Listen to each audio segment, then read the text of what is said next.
For over half a century, humans have endeavored to make business a force for good. But is the movement working? Or is it time to explore a new path forward? Welcome to Less Talk, More Action. We are your hosts, Joel Caesar and Owen Barrett, experts in clean energy, net zero real estate, decarbonization, and entrepreneurship. In each episode, we ask provocative questions and share stories from the front lines of sustainability with leaders in science, tech, and business, taking real action to design a cleaner, better future. Thanks for joining the conversation. Now, let's get to work. Welcome to Less Talk, More Action podcast. My name is Joel Caesar, the world's undisputed voice of building decarbonization. Joining me as always is Owen Barrett, the world's foremost expert on solar, as he self-proclaims. So today we had Miles Haladay, Chief Operating Officer at Concrete Transition Capital, where he's helping accelerate the global shift to low-carbon construction materials. So I have a little background with Miles. I know him from my big tech days. I know he's been working on this problem for a long time.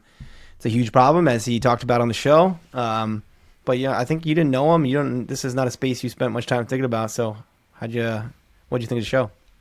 I thought it was interesting because, he's coming at it from the financial angle. So he sees that the technology exists. He sees the need to deploy it, but he understands that the industry is sort of stuck because of the lack of financing. And that's something that we've run into so often in the solar space for multifamily. So I totally get what he's doing. And I respect coming at decarbonization from the finance angle, because I think that's really how you move industries at scale. Yeah. And I think we talked about it on the show.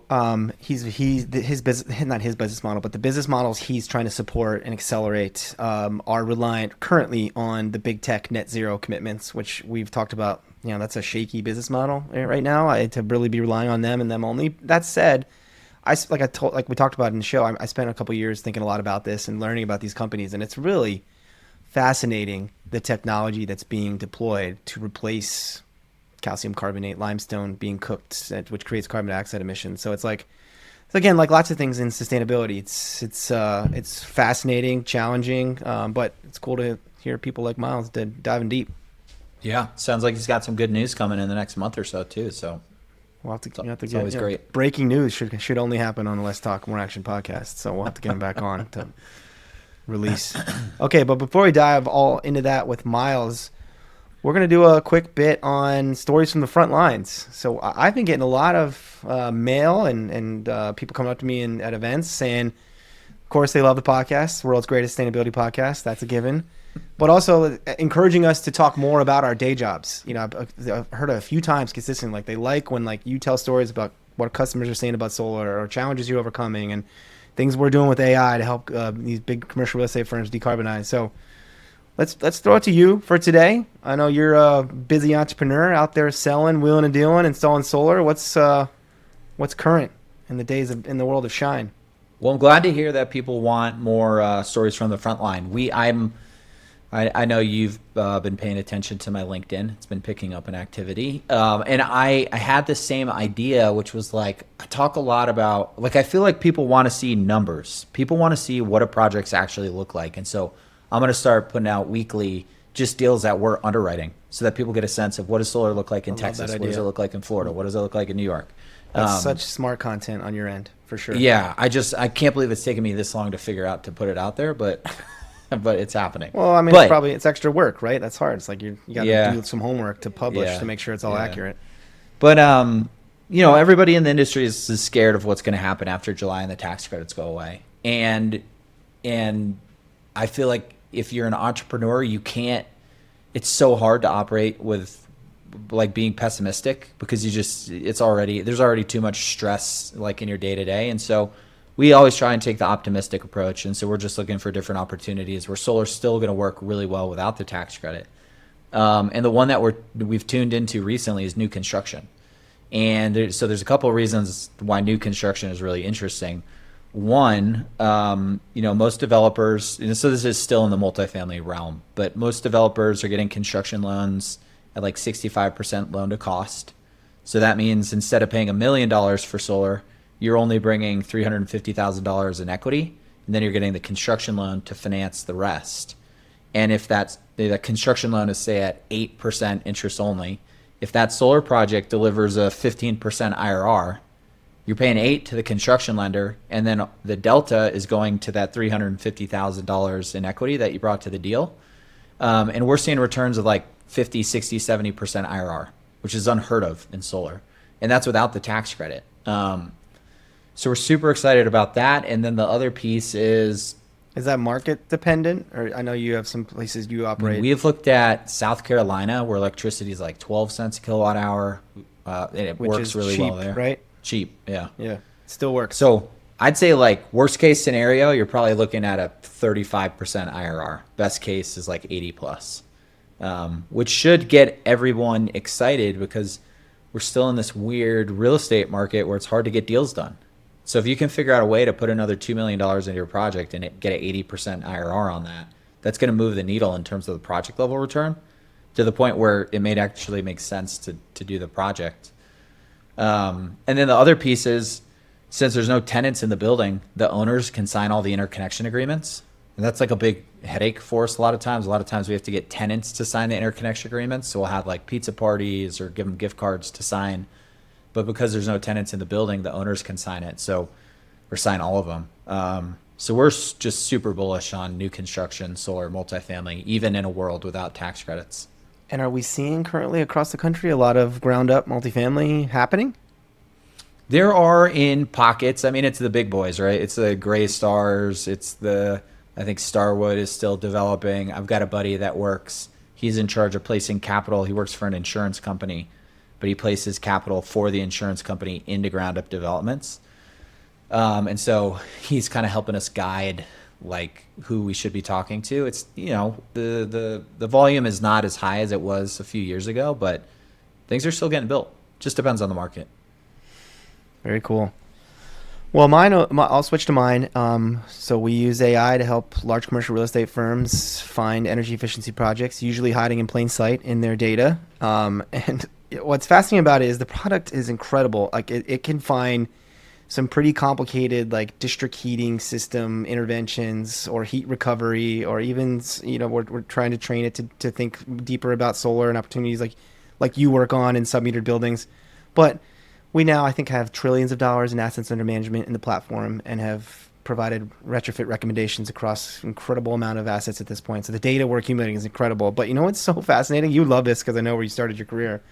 There is still a shitload of LED retrofit opportunities out there across America's buildings. So it's that blows my mind. And it's like you say this all the time on the show. Everybody wants to jump to the next fancy thing. And we got Miles on the show, and he's talking about using, these new concrete technologies, which is great. But it's like there's still incredible opportunities to just do lighting retrofits across America's buildings. How is that possible? How is that possible?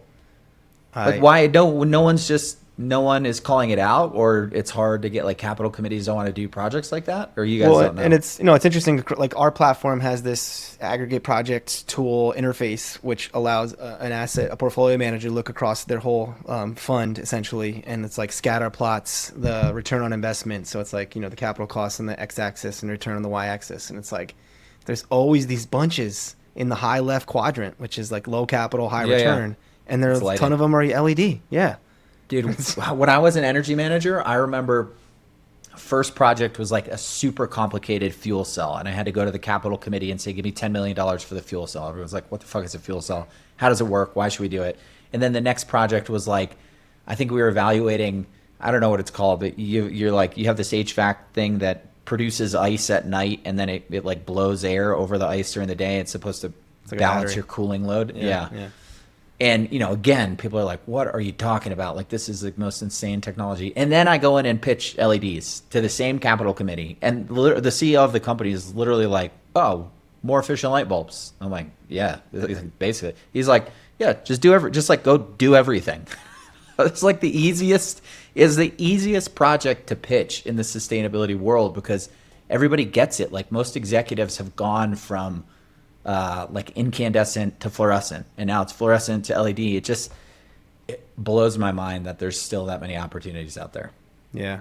Yeah, I think I often look at this data. I'm like, do I need to go start an LED retrofit company on the side? Don't do it. Don't do it. I'll tell you some war stories from that industry. But man, I mean, yeah, it's just like, dude, just like Miles was saying, just focus on taking action in whatever area that is. But someone apparently needs to go double down on LEDs. And I can assure you, I mean, we can assure you of the data we've accumulated, there is a lot of low-hanging fruit.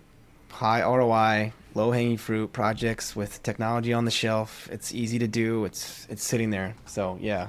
I got a great idea for you guys. You guys should launch a fund to do those low-hanging fruits. I've thought about this too. We should. You're welcome. We'll explore this on one of our future bits.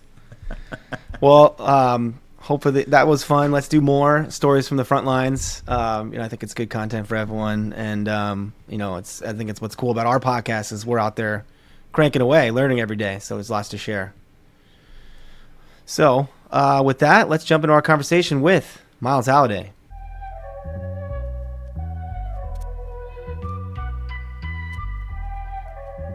Joining us today is Miles Haladay, Chief Operating Officer at Concrete Transition Capital, where he's helping accelerate the global shift to low-carbon construction materials. Miles is a seasoned entrepreneur and sustainability leader with a track record of building and scaling climate-focused ventures. With deep expertise in decarbonizing hard-to-abate industries, he brings a unique blend of business strategy, innovation, and environmental impact to the challenge of transforming one of the world's most carbon-intensive sectors. Miles, welcome to the Let's Talk More Action podcast. Yeah, thanks. Thanks for having me. Well, we get right to work on the show. Miles, I've known you a long time, so I know you got some good answers to this one, but how are you taking action to make the world a better place? Yeah, I mean, the short answer of it is myself and my business partner, Genevieve, we are working to finance the transition to ultra-low carbon concrete. So we focus on the 4 billion ton problem of taking the existing supply chain of concrete, which emits about, roughly 4 billion tons, and transitioning that to zero carbon concrete so that we can ultimately continue to build the homes, hospitals, and schools and everything that we're going to need, especially in the global south, and not completely ruin the earth. So that's all I work on. No big deal. It's pretty small. I mean, what I tell everybody is I'm fairly focused. People ask me about steel, and I'm like, I don't know, which is the most adjacent thing I deal with. But we stay very, very focused on one particular issue. Oh, that's awesome. I think it's good to stay focused. I mean, so concrete, obviously a big problem. Can you tell the listeners why, and also how do you get to net zero concrete? Sure. Zero emission, So, zero right to the emission hard question. concrete. Yeah, Why concrete? Start there. Why concrete? Why What's the concrete? big deal? So I do have every time I do a convening, I'll ask people for concrete facts. So I'll try to remember some of them off the top of my head. But concrete is the second most used material on Earth after water. So after filtered water, the second most used material on Earth is concrete because it's extremely easy to use. It's extremely beneficial. It's effectively, we have liquid rock. We can take a liquid and make a rock, which is just pretty incredible. That's how we build buildings. We believe that there is more concrete on Earth today by mass than biomass.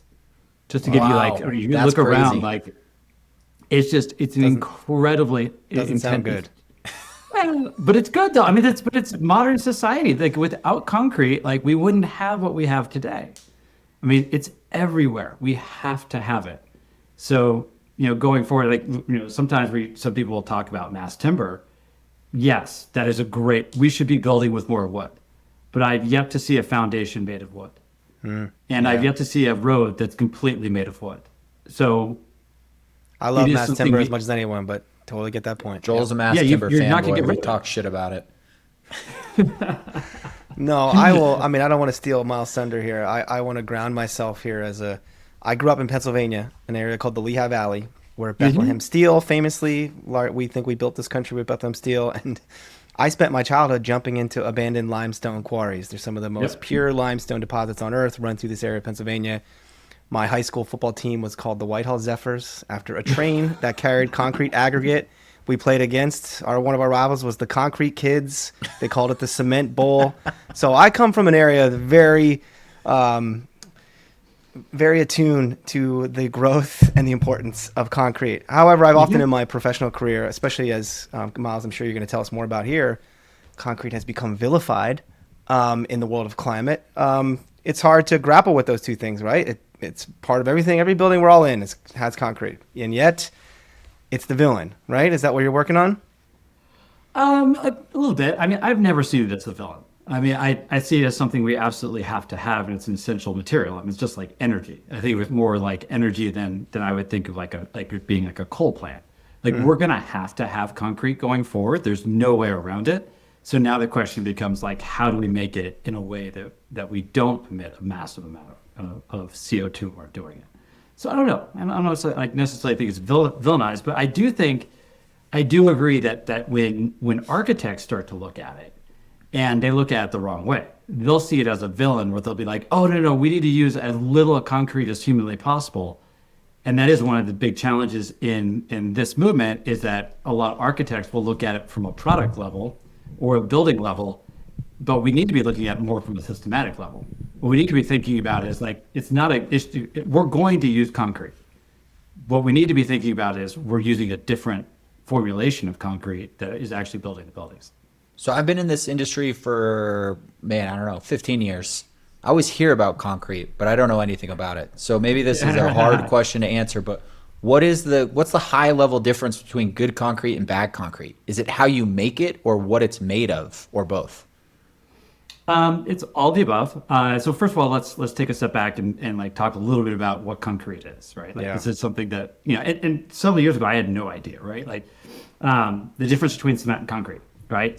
Cement is the glue that binds the aggregate together, and that makes concrete. So like the big example that everybody talks about is cement is the flour and concrete is the cake, right? So like let's kind of understand that. So what's really emissive is cement. And cement is made from limestone, which Joel already pointed out. So what we do is we basically take limestone and we burn it to at a very, very high temperature. And we burn it at a really high temperature in a kiln.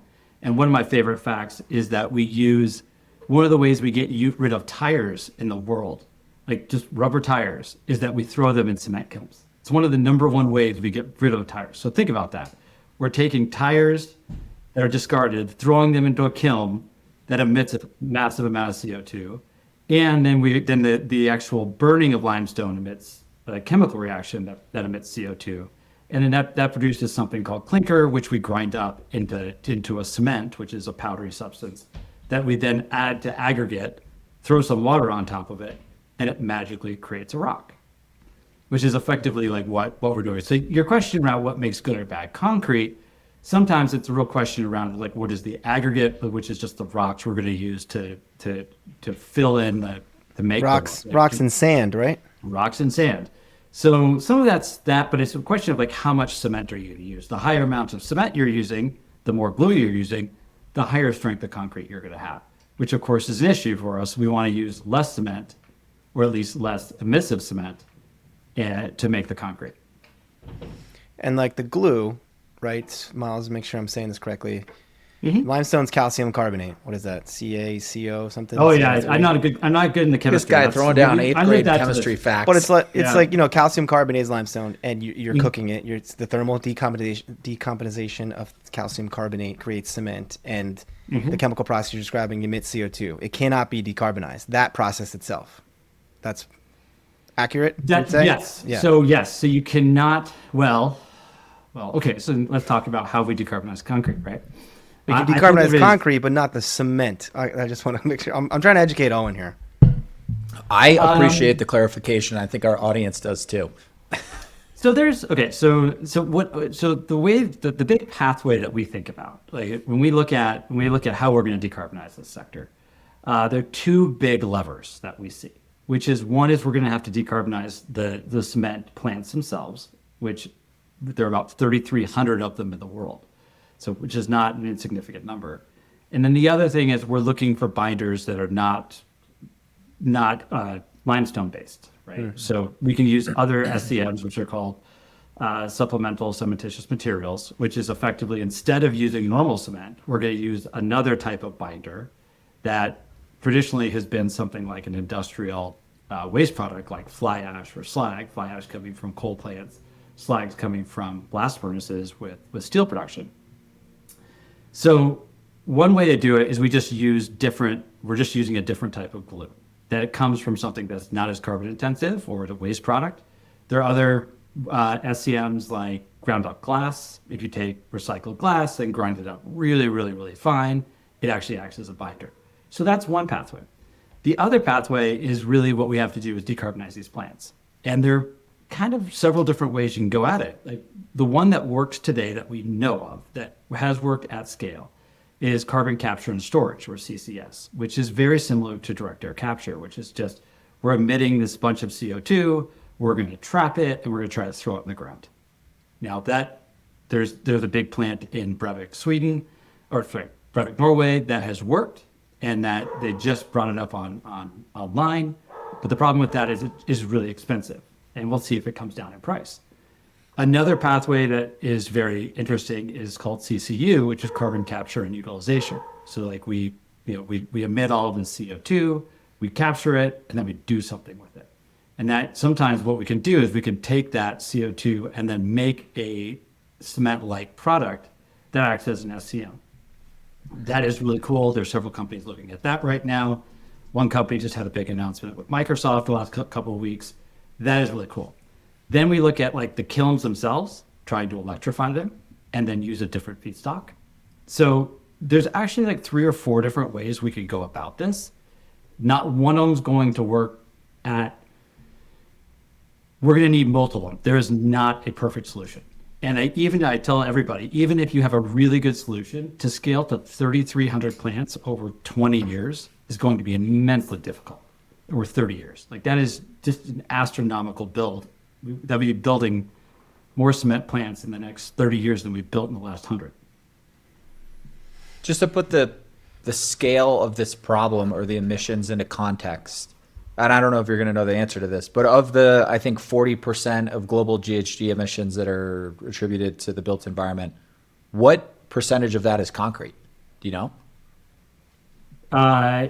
Of the 40, so it's 8% total.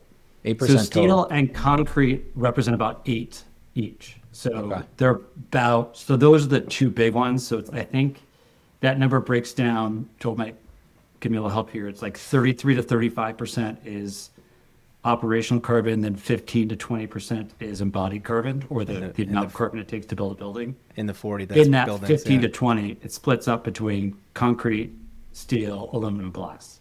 But I think the way you said it initially is probably the better way to paint the picture, which is what we used to do at Google. And we were thinking about concrete, which was we used to use 6%, maybe it's 8%, but like Owen, independent of the wedge of the building sector, just like the whole wedge of emissions in the planet, concrete itself is like 8% miles. Yeah, that's wild. That's a lot. It would be the 3rd largest emitter behind the U.S. and China.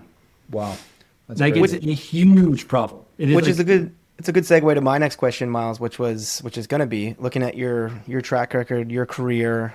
I'm sure this is going to be related to this answer, but like, why is this your mission? I mean, I know I've known you for a few years. You've been on this, and you seem pretty committed. So like, how did you get here? Yeah. Yeah. It's been an interesting journey. I mean, it starts with my family owned and operated a large construction software company that we sold software to large contractors. So kind of right out of law school, 2007, started working in the family business. I got to know all the contractors, really fell in love with the construction market. We did really well with the software business, ended up selling it in 2015. And then after that, got to do a little bit of development, did some commercial development, realized that commercial development is really slow and kind of boring. But it's interesting, it's fun. Again, I like the segment. And then in like 2021, after COVID, I was kind of like, okay, what do I want to do the rest of my life?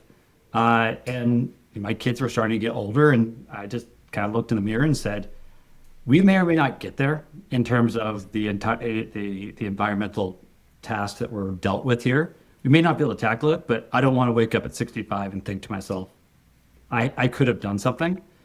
And so I wanted to take a shot. And I was like, all right, I understand construction really, really well. Started researching it. And that's kind of when I started identifying that concrete and steel were a big problem. Joel, one of our friends, who shall remain nameless, but you know who she is, started yelling at me on the phone one day and was like, Miles, why in the world can we not get these startups to scale? Like, we know how to make zero carbon concrete and cement. Like, why aren't these companies scaling? And so I was like, I don't know. And then so we started calling all of them. And we called 5 or 6 of them, and it came down to a finance problem. I was like, all right, there it is. Let's go try to figure out this problem. And, this is just my way of, I can't do everything. I'm not good enough to try to take on the entire problem, but I'm hopefully good enough to, with my friends, to go after one of these segments.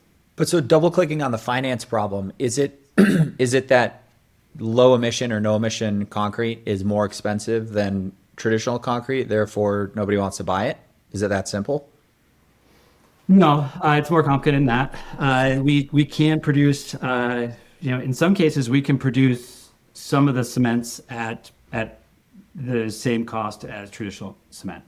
Part of the problem is it's really just hard to finance, and we see it kind of comes down to 2 big buckets. One is just the industry we just don't have enough people looking at the industry. So you don't have like a bunch of people running around New York financing cement plants. Like we don't know when the last cement plant was financed by the public markets. We think it's like the 70s. So it's been a long time since a banker or anybody's really looked at a cement plant. The second issue is the data just doesn't exist. So even if a banker was interested, the data doesn't exist. So what Genevieve and I have been working on for the last year is like, how do we educate the public debt markets on that it's a commodity price. Like the example that everybody talks about is like solar, right? Like you can get an 8-year deal or an off-take for your solar from the markets, right? Like that's just a normal take or pay contract is usually what people can get. That does not happen in cement. Like to give you an example, I'll talk to people who are buying cement and you'll ask them for their contract and they'll be like, there is no contract. We just buy millions of dollars of cement on a handshake. So like if I'm a banker and I hear that, I'm like, what are you talking about? You guys just buy things on handshakes? Yeah, it's an old boy network. Like that's just kind of the way it is. So the problem is that we don't have these long offtake agreements, and then that throws off all our financing because nobody understands the market. So if we had a whole bunch of bankers that understood the market really, really well and were willing to take that risk, then we'd have a different financial system. But we're not there today, and that's what I heard a statistic the other day. There's a new data center going on in Utah, and I think the statistic was 100,000 truckloads of concrete. Does that sound reasonable? Yeah, that seems a little big. 100,000 truckloads, 100,000 cubic yards, maybe. Well, so I don't know. Regardless of what it is, I like to talk shit about the tech companies. A big number. Joel used to work at a tech company, so he doesn't talk as much shit. But doesn't it seem like with all this data center build out and the availability of no low emission concrete that there's a match to be made there? Yeah. Yes. Yes. And is it already happening? Am I just not? Just not up to speed with the current events. Maybe I can throw in my hat here just to help with the answer. I think, and it's been a couple years since I was in this world, but in my late Google days, I was heavy involved in embodied carbon and talking with all my colleagues about all this stuff. It's chicken and the egg, right? Miles, like Google going around being like, we want zero carbon concrete, and Miles is like, I'm trying to finance zero carbon concrete, and there's companies that can make zero carbon concrete, but the scale of getting it financed to say, well, we know there's a lot of Googles on the other end, so it's worth the investment. That's where we're at right now in the cycle. Is that fair?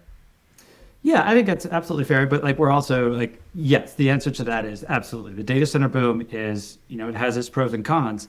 And what we are using it for is you have 4 or 5 massive publicly traded companies with net zero targets, and they're coming up on them pretty quickly in 2030. And they're all looking at it going, how in the world are we going to hit this target if the concrete supply chain is not there? So now they're starting to figure out like, okay, well, we're going to have to figure out how to finance these entities. And that led to something like we're basically creating the renewable energy credit for cemented concrete. The same way renewable energy certificates or environmental attribute certificates split the environmental attribute from the material.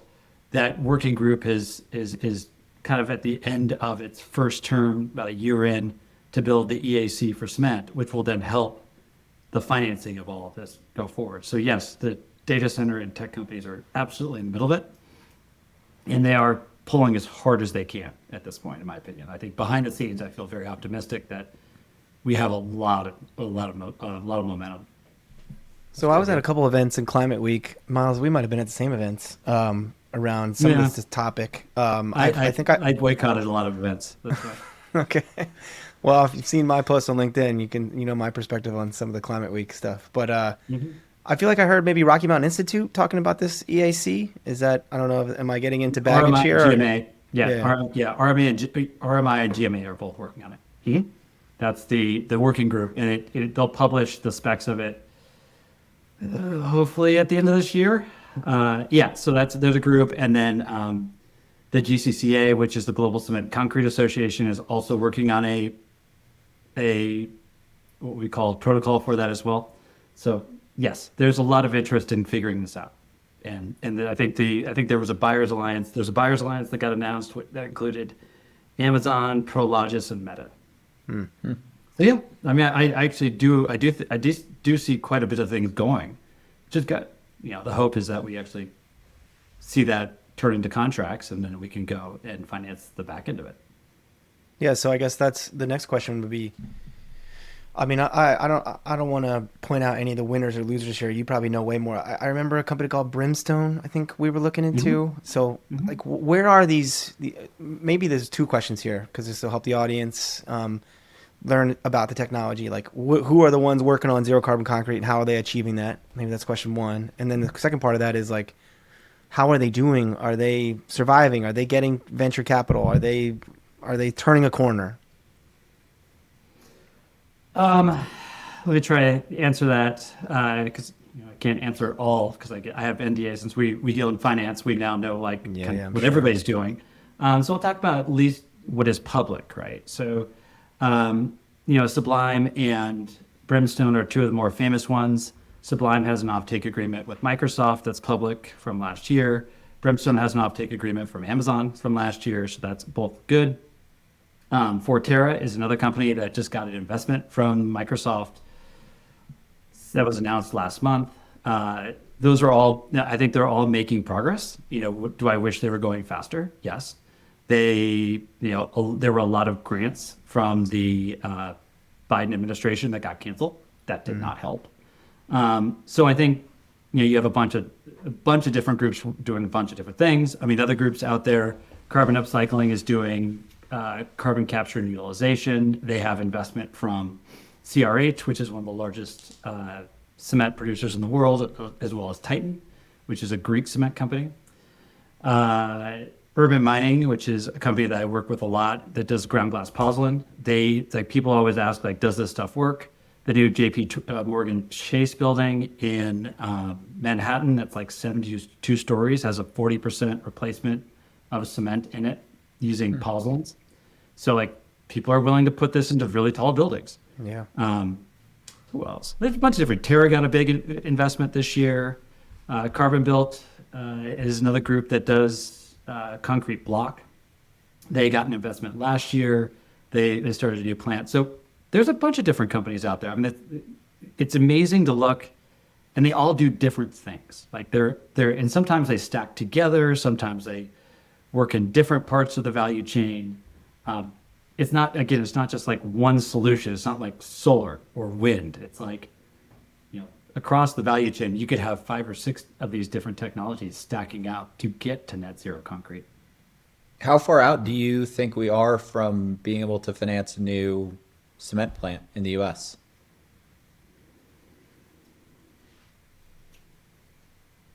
Days. We'll see one. We'll see one very, very quickly. Sounds like you have an announcement to make here soon. Got breaking news here on the Let's Talk More Action podcast. I think it's days, though. I think we'll see something get announced in the next, let's say, month or two. I'm watching one of them pretty close. Awesome. It's really far along. So, it's why I get so optimistic. I'm watching these things behind the scenes go oh, those things are happening. And I think next year will be a big year. I think we'll be able to get a bunch of them financed, but it's been at the end of I almost wrote a retrospective of last year's Climate Week for this year, because I think when we get so close to Climate Week and everyone wants to talk about how great things were, it's like I actually wanted to look back at last year and what got done from that event, which I'm actually really proud of. Like one of these deals started that at that point last year, and it's taken 12 months to get to fruition. But I think we're definitely making progress. So if you had a successful climate week, why were you boycotting this year? I didn't boycott. I boycotted the peacocking. That was I think you and I have the same issue with Climate Week, which is like, it's almost like who can throw the best party, and like I just don't care. I just stopped caring about who has the best party or like what's the most networking. So we actually had a couple of really small events that we were there to do. Like one of them, it was public, was we had all the hyperscalers and cement companies in the same room, and I can't talk about that, but it was interesting. But it was only like 20 people, and that was really effective. But yeah, I just get tired of someone's going to throw a big cocktail reception. I don't care. Like what comes out of that other than just like some photos you can put on LinkedIn and probably your ESG report. Owen has a homework assignment that he still owes me, which is to calculate all the money we spend on all the events around the world, Davos, generating the IPCC report, COP events, whatever, climate weeks. And what if you created some kind of fund? And for us, him and I work a lot on operational carbon, decarbonizing buildings from their operation standpoint. And like, I've heard him say in the past, if he had 5%, this is Owen, if he had 5% capital, he could decarbonize every building in America. I was like, well, okay, what if we took all that money and actually, instead of peacocking, just tried to decarbonize every building in America? Yeah. Or give it to Miles to finance zero carbon cement plants. Yeah, so along that lines, I would like to shift a little bit of conversation and talk a little bit about AI and software. So my background's in software. So I would pitch this to you guys on that front. Instead, like we should have a peacocking fund, or a peacocking tax. Every time you do some peacocking, you get a tax. I like that. Yeah. But software is fascinating right now. I just spent like a weekend with one of my good friends who's a much better product manager than I ever was. And we were both just blown away by what's going on in AI and software. So I think software is going to be massively inflationary. And there's going to be like what people are saying, like, or AI in general, like Walmart's talking about revenue growth with headcount staying flat. Like there's like the productivity of AI is going to be so massive that there's going to be this gap that people are just going to make a bunch of free money, not free money, but money that they never thought they were going to make 5 years ago. So if we just took a piece of that and invested it in climate, that would work. And so it's another area where I think AI could really, really help us. But, that's a little bit of wishful thinking. I like it. I mean, I think the key, I mean, you're doing it within concrete and cement, but I think that ultimately the key to unlocking decarbonization at scale is finance. We have the technology, we know how to deploy the stuff, but the financial markets they're not, the financial solutions are not what they need to be in order to get mass adoption. Yep. No, I totally agree. And what I've done actually this summer, I started doing something which was bad for my health, which was I started doing AI coding, and I started building them out. And it's incredible what you can build today. And what we're able to do now. Yeah, what was the app? Still working on it. I call it it's like a project management application for the decarbonization of cement worldwide. So started with like, okay, let's map all the cement and ready-mix providers around the world. Go do that, put that in a database. And then start mapping like what technology pathways work. Now we're putting financial models in there. So we can start doing analysis region by region. What is the cheapest way to decarbonize cement in a region? And how would we do it? What technologies would we use? What feedstocks are available? What does policy look like? What should policy actually look like? Before, this would have taken $5, $6, $7 million to build. It built in 2 months. Yeah. It's like, sometimes it breaks, but Yeah. it's getting there. Yeah. It's just fascinating what we can build today, even versus a year and a half ago. How long and how much money it would have taken. We're having so I'm in solar for multifamily, but we had to build a software platform to enable that. And, we started this in like 2023, so sort of pre-AI boom, I guess. And we'll get proposals from software dev shops to build out certain features that we're interested in. And they're super expensive, hundreds of thousands, millions of dollars. And then our CTO, who's super AI savvy, will bust out a prototype in 2 days. Like, dude, why did we go through this whole ordeal of talking to consultants and figuring out how to build this if you just had this in your back pocket? Well, but this is changing like month by month. Daily. I tell everybody, I used to walk into a room with like 10 dudes, because it was all dudes back in software days. And we'd walk into a room and you'd give them 2 weeks worth of work. And then 2 weeks later, they'd show up and they demo it to it and show you it. Now that happens in 5 minutes. Yeah. That is the order of magnitude difference. I think building software today is about 100 times faster. Maybe not better yet, but like it's at least 100 times faster and probably 1,000 times cheaper. Yeah. And we don't know what's going to happen in this new world, but if we can just capture some of this productivity and throw it towards decarbonization, Melanie at Microsoft talks a lot about that. Like how can AI actually help the decarbonization? I'm actually become quite a big believer in that.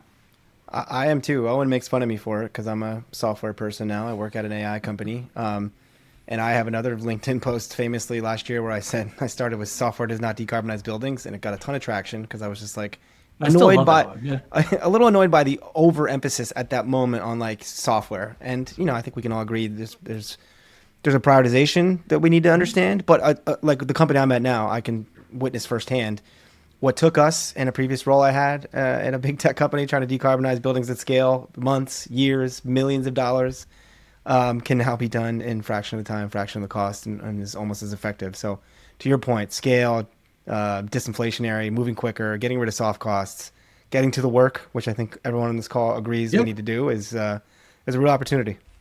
Yeah. Find where it needs to go. Find where money needs to go and get it there, right? Like identify what the bottlenecks are. And I was up at Microsoft, and the president of Microsoft Brad Smith was talking about AI. All of decarbonization is just a math problem. Break it into a math problem and start solving. And it's not a measurement problem. It's a we need to identify what the problem is and solve it. It's not a measurement problem. Everybody we know is worried about the measurement problem. Yeah, I think we measure to understand what the problem is, and then we should go solve it. Like this is where we struggle, right? Like everybody's like, okay, let me go calculate how much emission my building takes. Well, why don't you just go decarbonize it? Like we know what the problem. You're showing us what the problem is. Like go get it to zero. Like what's the problem, right? I told this story. I did a keynote at the Net Zero conference 2 weeks ago, and I told the story of a role I had where we were working on refrigerant emissions, and the refrigerants that leak from HVAC systems. And we did this like 6-month workshop on, hired a consultant, reached out to science-based targets, greenhouse gas protocol, spent 6 months trying to figure out if refrigerants leak from an HVAC unit that we operate in a leased building, is that a scope 1 or a scope 2 emission? I remember like 2 months in this being like, I don't care what you guys do, go figure that out. I'm going to go try to stop the thing from leaking. Yeah. But it's like such a microcosm of the industry. Yeah, it is interesting. Like when you don't have a boss, like when you just get very focused on like solving the problem, how much of that stuff goes away? I don't think too much about GHG accounting. I don't think too much about all the different, yes, I have to think about it because like where's the demand coming from? But like at the end of the day, get really hyper focused on, how are we going to produce 4 billion tons of zero carbon cement? That is a really hard problem. And like ignore everything else. Ignore what the US government's doing. Ignore all the people that aren't going to help you, and just find the people that are, and just focus on what actually matters. Speaking your language, huh, Owen? Oh man, music to my ears. Oh yeah, it's been it's not without blood, right? Like you get. I know you're an entrepreneur too. Like I've had some dark days in the last 3 years. Like there have been some days where I look at my wife and I'm like, what am I doing? And she's like, oh yeah. The lifestyle's rough for sure. It's got its ups and downs. I tell people that being an entrepreneur is like living with being bipolar. So some days you have great days and then others are the worst, but just being able to focus on action. But it's an interesting concept because I do feel like our industry relies on incremental progress in measurements over incremental progress in actually doing anything. And we talk a lot about like where it came from, but there's so much attention on the numbers and improving the numbers that people just forget to focus on the projects that reduce the numbers. And not only forget, like I think fail to realize the trade-off they're making with their time. Like it is a choice. It is. Yeah. I think people get trapped in the echo chamber of what they have to live in. And the one area I do really understand is when you get higher up in these organizations and you get to become chief sustainability officer, there's a lot of risk. You get fired from that position or you do the wrong thing. There's not a huge safety net. Like if you're working in climate, this is what I've realized. People are really nervous about their jobs because they're generally really far from being entrepreneurs. And those jobs are hard to get. Yep. They're really hard to get. And like people want them. And I think a lot of really, really good people are in those jobs trying to do really, really good things, but they're also trapped and they don't even realize how little control they have until they're in those roles and they're getting frustrated. Yep. But what's their alternative? Like start a business? Like most of them have never been taught how to be an entrepreneur. Yeah. I talk about it all the time, how our industry is too timid. And Joel always talks about, you shouldn't even go into sustainability if you're not willing to get fired. So I think it's going to be one of the chapters in my book. Yeah. It's like a fundamental, somewhere along the line, we're forgetting to teach people who are going into this industry that you have to, if you want to have impact, you're going to have to take career risks, because you can't go in there and just like be complacent, do nothing. You won't get anything done. Maybe you'll keep your job for longer, but you'll have way less impact. And that's what most of them do. I don't want to generalize, but I think a lot of them, that's how they operate. Yeah. Yeah, there are a lot of people that do that. But, I think at the end of the day, like there's going to be a small number of us that are just crazy enough to go after it and get, and really go really hard at it. Like people ask us, someone was talking to a Climate Week, someone looked at me and goes, are there any other concrete funds in the world that are working on decarbonization? It's like, God, no. You kidding me? Genevieve and I are like, we're lucky enough to have both had exits so we can take a lot of financial risk. We're only too crazy enough to go after it. I mean, I don't even see anybody going after any other verticals. Like, smart to go to a market with no competition. That's savvy. Well, there's two sides of that coin. There may be opportunity, but other people may have found out that there weren't any opportunities. But no, I think there are plenty of opportunities. And it's a lot of what our software company did was we went really deep into a vertical and got really good at it. But I think you guys have done this too. Like you get really good at something specific and you create value. I think too many people get too horizontal and become, complacent with, trying to do everything at once. Like there are very few people that can control enough of these value chains to make a difference in multiple of them. Like pick one and go hard. Like that's what I tell everybody is find a niche and go really, really hard and really, really deep as fast as humanly possible. Yeah, I give Owen credit all the time for that. He's in solar and specific to multifamily and specific to type of meter situation. And it's like, that's how you win. Yeah, no, I totally agree. The riches are in the niches. Yeah, I totally agree. Well, Miles, one more question. We're gonna have to wrap up soon, and this is out of left field. And feel free to say, look, that's not my world. As I just said, I like to focus. You're focused on carbon, but I remember I used to volunteer a lot with the Surfrider Foundation. I'm a big fan of the oceans. I remember watching a documentary one time at a Surfrider LA chapter. I think it was called Sand Wars, where they're talking about like we've reached peak sand around the world. And a lot of it's also from concrete, especially in Southeast Asia. And there's allegations of like the Chinese stealing sand from Singapore. No. Okay, and correct me if I'm wrong. We can't just take sand from the desert because that's like too perfectly shaped. It has to be this irregular beach sand. Is that true? And how much of this do you know about? I don't know if I'm coming out of left field. I don't know about that last comment. I do know the issue around sand. That is a big concern. It is something that I think a lot of us are watching. I do think that recycled concrete is fascinating, but that would mean that we have a lot of concrete to recycle. But yes, totally agree. I think this is like one of those big areas. Like we are extracting, again, 4 billion tons of cementitious material to mix with something. That something is probably 10 billion tons by weight. I don't know what it is. So we are extracting a massive amount of the earth to do this stuff. So it does have huge damage. And we got to figure out how to do it without that. Well, we're glad you're working on it. And I think on that note, we'll pivot to our last question here, Miles. You can take it any direction you'd like. in a world full of, world not full of, but sometimes our industry too negative, a lot of pessimistic news cycles about the future. We like to keep it optimistic here. So what gives you hope for the future? We can do cement. Like I wake up, there are definitely days where I get concerned about everything that goes on in the world, but we can do cement. And the reason I know we can do it is that we actually have the incumbents on board. So like I said, we work with the GCCA, the Global Cement and Concrete Association, quite tightly. That includes the top 10 to 15 cement producers in the world. And I got to go down to Mexico City and have some drinks with them, both coffee and the other type. And throughout the day, we heard very sincere comments about, okay, we got to go after this. We got to do this. Like, concrete's been a great industry for several hundred, if not millennium. In order for us to continue going forward, we have to decarbonize. And it wasn't lipstick. It wasn't people talking to the press. It was behind closed doors. People going, how the hell are we going to figure this out? Not we got to peacocking. do it.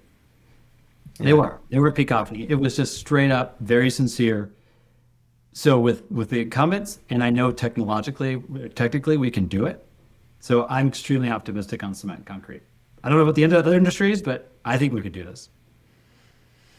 It's good to hear. Well, we got Owen working on solar. We got you working on concrete. We got me peacocking. I think we'll all be in good shape.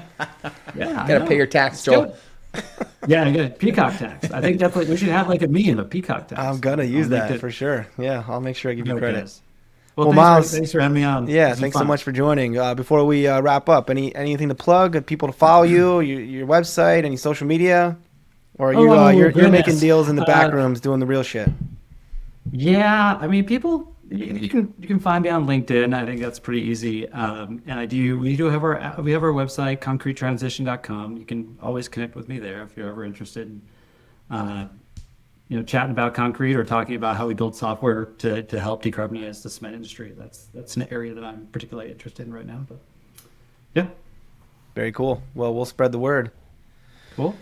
Well, thank you again, Miles. Thank you, Owen. Thank you to our audience for joining. You can find Owen and I on LinkedIn, usually actively antagonizing the more talk, more complaining sustainability crowd.